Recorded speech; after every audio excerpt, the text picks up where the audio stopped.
Okay, lots of news right now all over the place about Zillow and them banning private listings, which some brokerages are putting together their own private listing networks. Now, I'm going to talk about that, and I'm going to talk about why I think it's bad and why it's okay, and I'm going to explain. So, private listings, these are listings that do not necessarily get syndicated out to all of the population.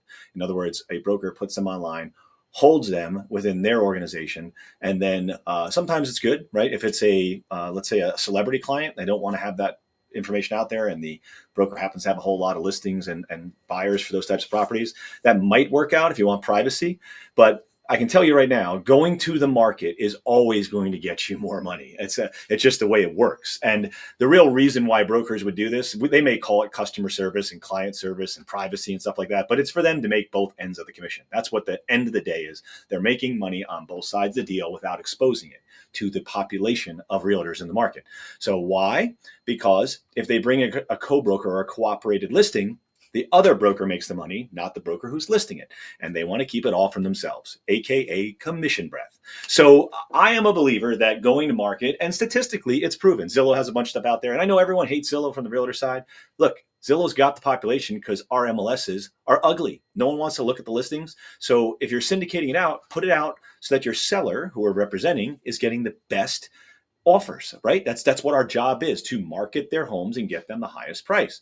So a few instances that might work in this is, one, celebrities, as I mentioned earlier. That's cool. I get it. You don't want them in their house.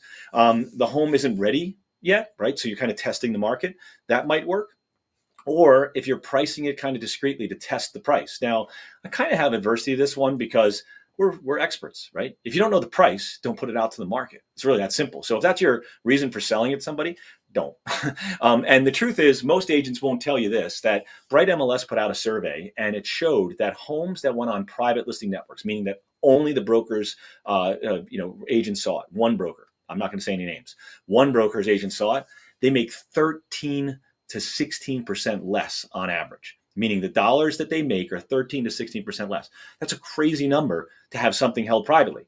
Who does that serve? Well, clearly not the seller. It's going to serve the person who is keeping the brokerage and the listing within the brokerage. So I am not a fan of these. I am a believer that our job is to market it to the world, have the best people come in. I don't care if they're in my brokerage or outside my brokerage.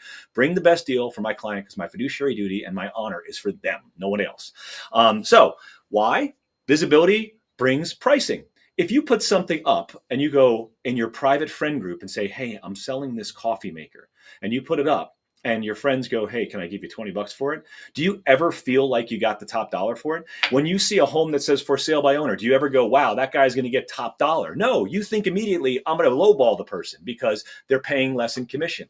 The mindset around this, keeping it private, is crazy because it's contrary to everything, every marketing, every sales technique on earth, which is the widest audience with the most amount of views will bring the most amount of offers with the best terms.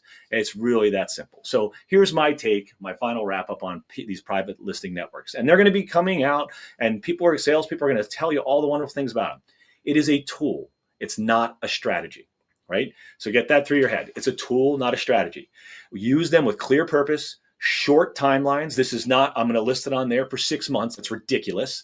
And especially it's hurting the seller because markets change pretty volatile right now. It's like it's moving pretty quickly. And full transparency. That listing agent better sit down and tell the pros and cons, opposed to, I just want to make both sides of the commission. That is not the way that we should be operating. So that's my take on it. Zillow has made a stance, and they're saying if you put it on your private network, you can never put that listing on our network. I don't know how they're going to enforce it. It's very difficult. I guess they could do a web crawler and watch social media and see when it's posted and then go back and ban those listings. The sentiment, I completely understand. It is bad for the seller. I completely understand. I agree with Zillow on this one. I think that it is right that it's bad for the seller, these private networks, and we should be syndicating it out to the larger population. Now, on this whole celebrity thing, most celebrities don't live in those homes, right? So clear your shit out and sell the home. Like, put it on the market, get the biggest and widest audience. Like, move to your other 5 homes. But that's just my 2 cents, just saying. And, PLNs, I give them a thumbs down. Not for me, not my strategy.